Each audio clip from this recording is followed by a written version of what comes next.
All right, ladies and gentlemen, welcome to another exciting edition of Two Men in Black and White, an honest conversation. And we're getting right into it with my partner in crime, Brock and Ellis in sunny Santa Fe. Brock, how's it going, my friend? Great to see you, as always, still in one piece. I am joining you from ATL Shouting. All right, let's go. Brock, let's get into it. The economy. It's the economy, stupid. People have always said that, and now we are starting to feel that in just a week or so, we should see some empty cargo ships, which means empty store shelves. We're getting into something called stagflation, which means higher prices and higher jobless numbers. Wow, that doesn't sound like the guy knows what he's doing. What say you? Well, it's definitely been a tough week on the economic front, and Oof. we've definitely, seen very prominent economic figures take their shots at Trump. Warren Buffett came strong with, Warren's old enough, he doesn't have shit to worry about, right? He's going to say what's on Right. his mind. Right? Basically, saying the tariffs are a war and basically just saying they're a flat out mistake and a terrible economic policy. And then we had, Jerome Powell today. Not cutting rates, of course. Trump wants them to cut rates, but he's like, we can't cut rates because we're worried about inflation. And we're worried about inflation because of this tariff war. Prices are more likely to go up than down, and the Fed's just going to do a wait and watch with warnings. But Right. Powell also feels like he can't be fired. Trump has stayed away from that. I don't know, Trump may try to fire him. He doesn't have the legal right to. But yeah, between Powell and Buffett and, to add to the chorus of small business owners who don't have as loud of voices but are just out there in such huge numbers telling their stories, you can just feel the anger and the angst bubbling up. And like you just said, we haven't really seen the huge impact yet of those empty, empty truck. Well, what are the truck drivers going to do, right? There's going to be nothing to drive.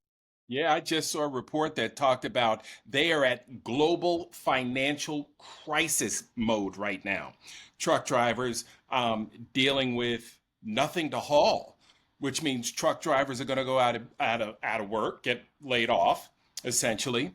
There are going to be fewer truck orders, which means you're going to see fewer trucks on the road, which means less money being spent in at the rest stops for fuel, tires, all the business that's related to the trucking industry Yeah. is going to take a hit, right? You got to buy tires, you got to maintain your truck, you got to buy fuel, right? I mean, there's so much money that goes into the trucking industry, and Yep. it's all going to be the trickle down effect. Yeah, you know what, Mark? We feel like we've been getting a civics lesson on how government works because Doji and Trump and MAGA, Project 2025 have been unraveling the government and the Right, bureaucracy. So we've all right, got to learn of what all these different departments did for people now that right. they're taken away. Well, I feel like we're about to get a national economics lesson, right? Because we're going to have such a broad slowdown from the top. Now we're learning about all the interconnectedness about the U.S. between the U.S. and other countries,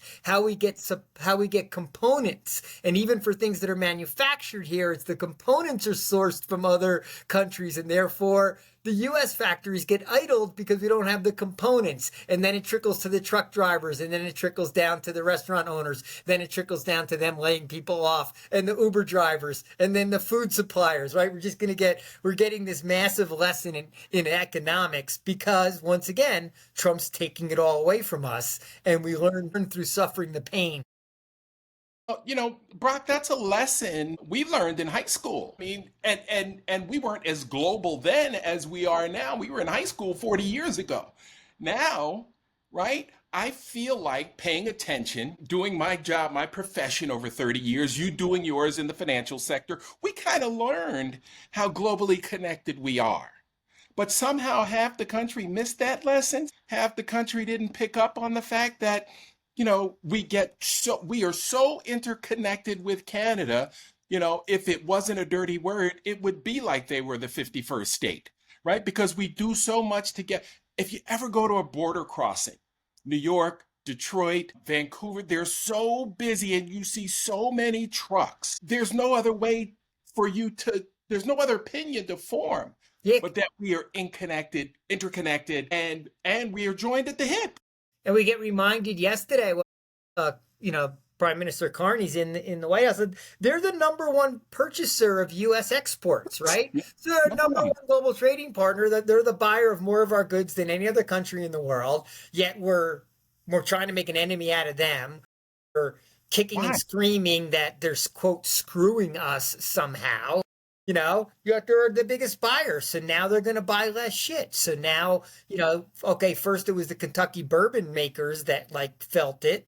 Felt I the mean, squeeze. yeah, they're not good. They're not replacing Canada as a market. There's nowhere else for them to turn. Right. And now it's going to work its way through a ton more industries. I saw a funny story headline like, oh, farmers see benefit of U.S. policy, and then it goes ... soybean farmers in Brazil. Yeah, it's a home run for them Yep. because basically Trump took their competitors off the market. So U.S. Yep. soybean makers are out of business, and Brazil's stepping in and selling more goods. Yet Trump thinks he's winning because we're saving money by not selling our stuff around the world. And every business owner knew it, but Right. they didn't say a word. None of them Didn't said a word. From and still pulled the farmers lever. to Fortune 100. None of them said a word till And, after it happened. and still pulled the lever for Trumsky, Yep. which is insane. The We're at an taxes. all-time trade deficit high right now. The all-time high for trade deficit. And somehow he thinks we're winning. There are no adults in that room. No one has asked him, and even I'm talking about the reporters too. No one's asked him, why are you doing this? Why did you try to make an enemy out of a friend that's been a friend But he'll give the for answer. centuries? The answer is he says they're all screwing us, right? So he's decided that we need to fight with everyone because he doesn't really understand how the global commerce works.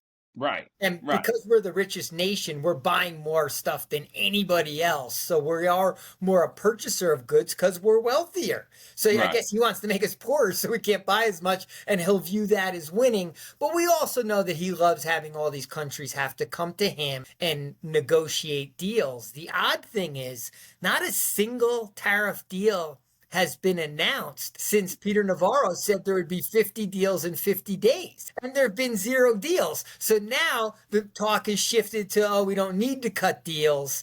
They're all going to come to us. But I guess, Trump viewed this as a way for him to get bribes and to make a lot of money. And, I'm sure he's getting the bribes, but it doesn't seem like anything's panned out yet. Right. Well, it is panning out. And I'm sorry to spring this on you, but it just hit me when you said that. Is their brand new membership club? For 500K, you can be a member of the Trump family executive club. And I'm sure in order to get anything done with Trumpsky, you've got to become a member of the club. Yeah, You got Don Jr. That Don Jr.'s in charge of that one. Yeah, Yes, sir. but for all they know, he's getting paid through his Bitcoin, meme coin, backdoor, Yeah. untraceable, untrackable, and the money's flowing in. I mean, there's talk of just billions of dollars. We know the United Arab Emirates just paid him, but those are the ones that we know about. But there's all kinds of backdoor payments. I'm sure that are going because it's untraceable. Well, and somebody did a report. I think I saw it last night. I'm in the haze here. Excuse the purple haze. They were counting the numbers of those crypto accounts that have been profitable. Well, Oh like yeah, yeah. 60 of them 50. Yeah, 50 of them made money and made money, and 80,000 lost money, right? lost It's money. Yeah, classic. Just perfect. But the 80,000 lost money just were happy to play the game. They're still happy in MAGA world, even as they having their money just taken from them, because they still feel like they're the kings of the social network, that right, they still run this right, place, right? right. So they're still getting what they want, even though the leadership has such disdain for them and they're just marks, Yeah, right? And yeah, they keep coming up with different ways to pull money out of their pocket. right. Even the It gets Trump a little harder 2028. when they try to do it institutionally, right? So it's getting a little trickier for MAGA in Congress pushing this budget through, Right. right? Because Talk about that. there's a little more visibility, and there are, when they have to make the cuts to get their tax, to get the tax cuts, they have to save money elsewhere. And, they're kind of struggling coming up with the right messaging of how they're going to, quote, get away with the Medicaid cuts. You're right. Right? Because the CBO says that the current plan would cut healthcare for 6 million people. And that's a lot of people losing their healthcare. Well, think about it. It's hospitals, it's community health centers, nursing homes, all that receive Medicare to care for the communities. And, you take a state like Wisconsin, right? A swing state that Kamala allegedly lost, right? Like people there in middle America, that middle America guy sitting at that diner, he didn't vote for that. He didn't vote for that to be taken away, even if he did vote for Trump. There's no way you can tell me that we are so compassionless in our society as a whole that people would say, yeah, take healthcare away from millions of people. This is the last rail, right? I mean, the healthcare debate, how long has this been going on? Since the late 80s, right? We've been talking about cutting entitlements. How is Social Security an entitlement when I paid into it? It came out of my check. I am entitled to it. So, Medicaid is, the last opportunity to keep millions and millions of people somewhat healthy, right? We already know how difficult it is to get good care. Yeah. And then who's going to suffer, right? The black and brown people, but also poor white America is going to suffer too. Rural white America, black and brown people across the board, pretty much, and rural white America, which is the heart. That's a hardcore Trump voter, though, right? No doubt. And that voter's been pissed at the town halls, but is it enough to really to move the needle for them? We're gonna see. I feel like it's going to be, but they hang in there pretty good with their racism. They put up with a lot in order to get that racism. But so Trump's getting his bribes on the international side. The tariffs clearly aren't working, but he's digging in, and he'll never admit a mistake, so he's going to keep fighting this battle, and he's personally benefiting from it, even if the rest of us are suffering. The budget's getting tougher and tougher. They've already pushed it out now to June, right? It was going to be a vote in May. They keep pushing it out because there are Congress people that have felt the heat in their districts and know that how many people in their specific districts are relying on Medicaid, and taking it away is basically like giving the vote away. Like they don't think that they're going to be able to keep the votes if they take the health care away. So they're scared enough to at least make some noise.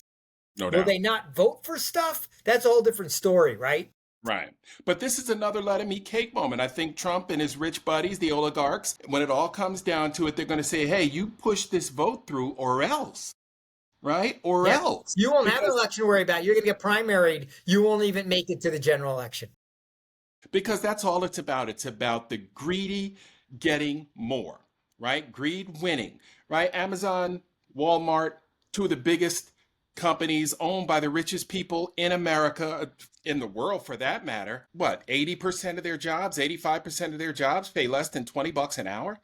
That's not even a living wage anymore, not in this stagflation economy. So, it's all about greed. Greed is getting the best of us at every single turn. You look at it in sports, you look at it in social justice, right? If you've got money, you can get a pretty good defense, right? We've got another horrific story I wanted to mention to you happening in Cincinnati right now, where an unarmed black teen was killed. The father retaliated and killed the sheriff's deputy. Yeah. Right? This is the kind of thing we cannot have happening.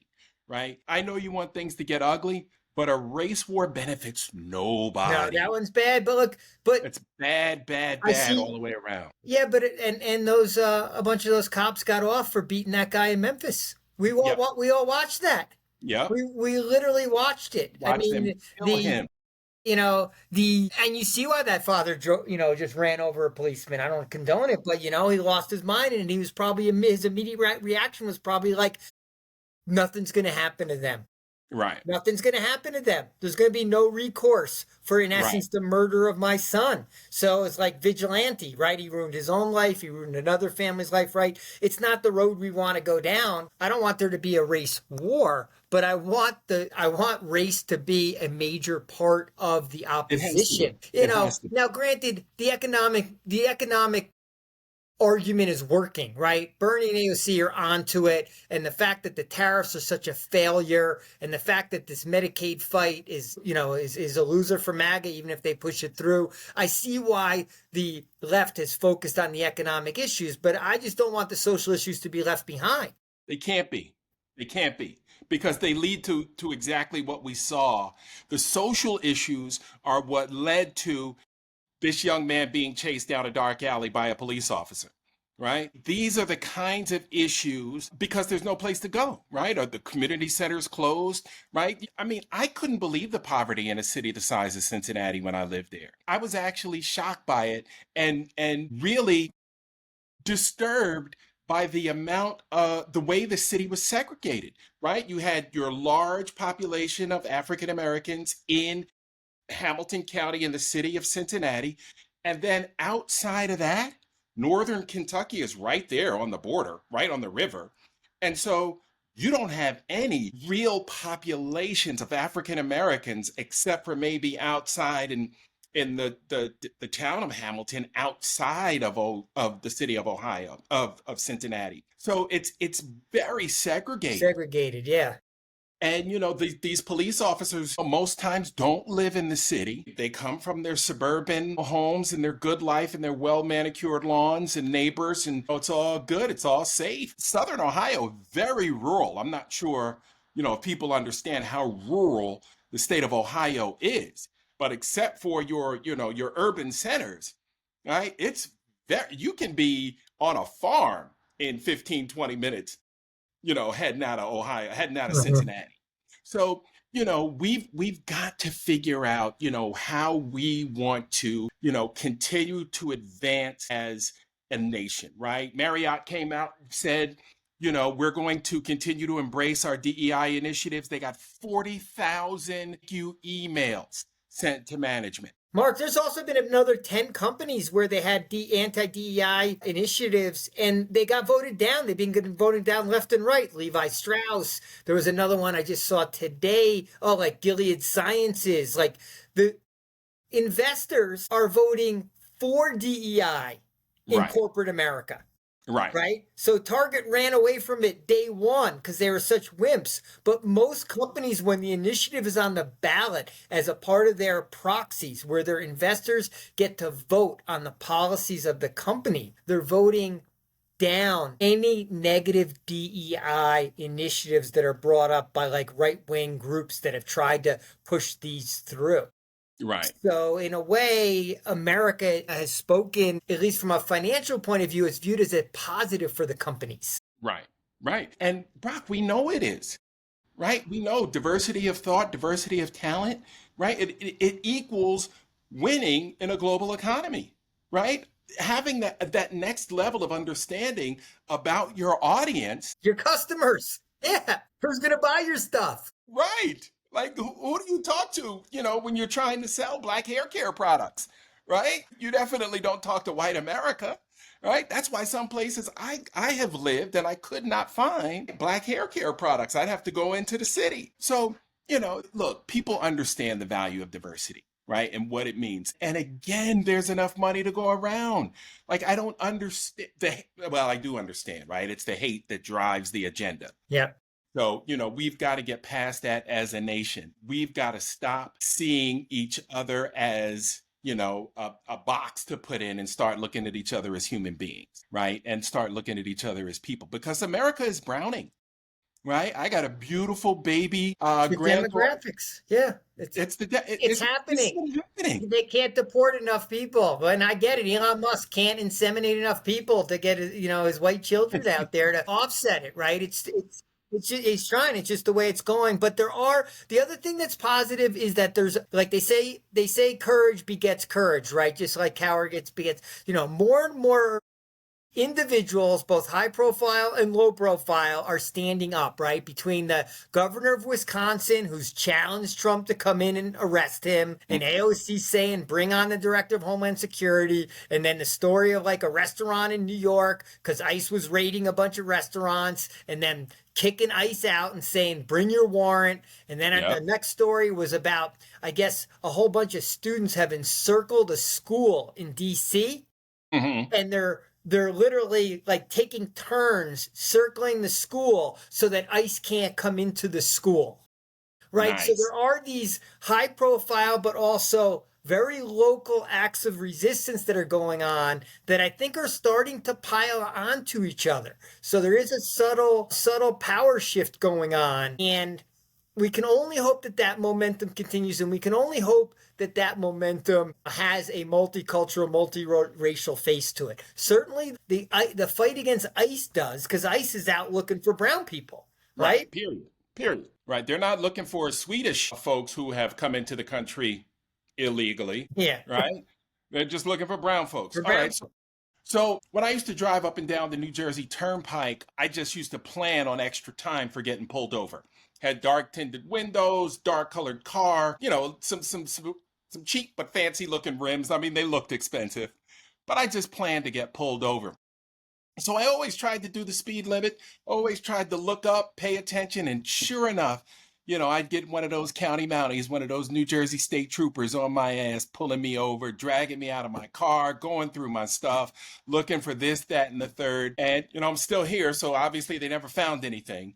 But you got a little bit of a taste of what that's like driving out west, huh? And you have some on your vehicle. We've been joking since we took this trip, we'd seen the movie The Green Book, right? And got educated on how Black people had to navigate their way through the South, right? And it became a popular movie. It got a little controversial after it came out, but right, it was a big winner, won an Academy Award, I think, or something. So me and my wife, we were talking about this on our long drive from New York to New Mexico, because it was like the White Book, because we wouldn't fly because we didn't trust the white guy running Department of Transportation, Duffy. I mean, there's just shit going on at airports all over, right? San Francisco, 2 planes bumped into each other. Newark, no one wants. I don't know how anyone is showing up at Newark Airport and getting on a plane when they're literally told by the air traffic controllers, don't fly to this airport. In DC, they had more near misses with the helicopters. They now grounded the helicopters, but it's just waiting to happen for another accident, because so we wouldn't fly.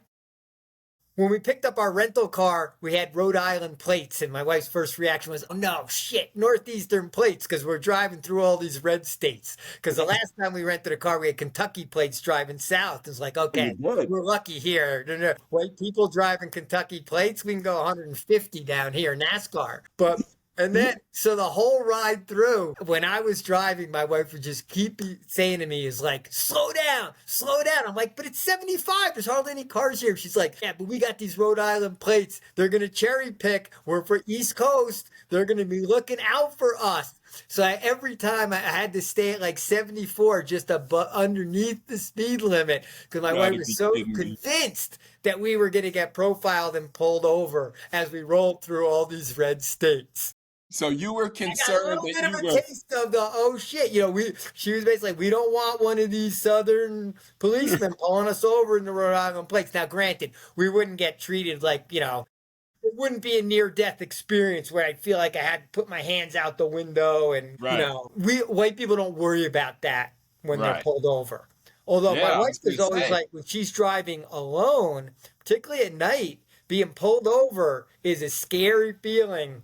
For women when they're driving along. Absolutely. It's interesting that you were a little bit nervous driving while white. That's a change. Things are changing around here. Yeah, driving by white and, East Coast, East liberal, elite. We don't know when where the Civil War is going to play out. Right. God forbid someone had seen one of our podcasts and know what I really think. Yeah, man. Shoot, we could get deported for this thing if anybody sees it. Hey, let's help us get our subscriber numbers up. We're going to 1,000. Let's go. We're ready for it. I Yeah, but got it my was just, lawyer ready. believe me, I understand that we have it very easy, but it was interesting that different things we were thinking about as we roll through the red states. Maybe Yeah. it's just in our head, but I don't think so. I mean, I worry about it. No, shit happens, man. I mean, you never know. You can't take anything for granted anymore. Not out here in this country, not in these times, right? I'm seeing all kinds of video titles, end of days, right? Like people are freaking out because of what this regime is engaged in. All right, so our three pillars that we're looking for to prop this country up. We got action coming, hopefully. We got another State of the People Power Tour stop coming up this weekend in Birmingham. We'll have more on that tomorrow. In terms of messaging, like you said, Bernie and AOC, the message is working. It's starting to hit home. People are starting to understand empty store shelves is going to do a lot to drive that message home. And then when people start getting laid off. So we're going to hear a lot more about that. And then leadership.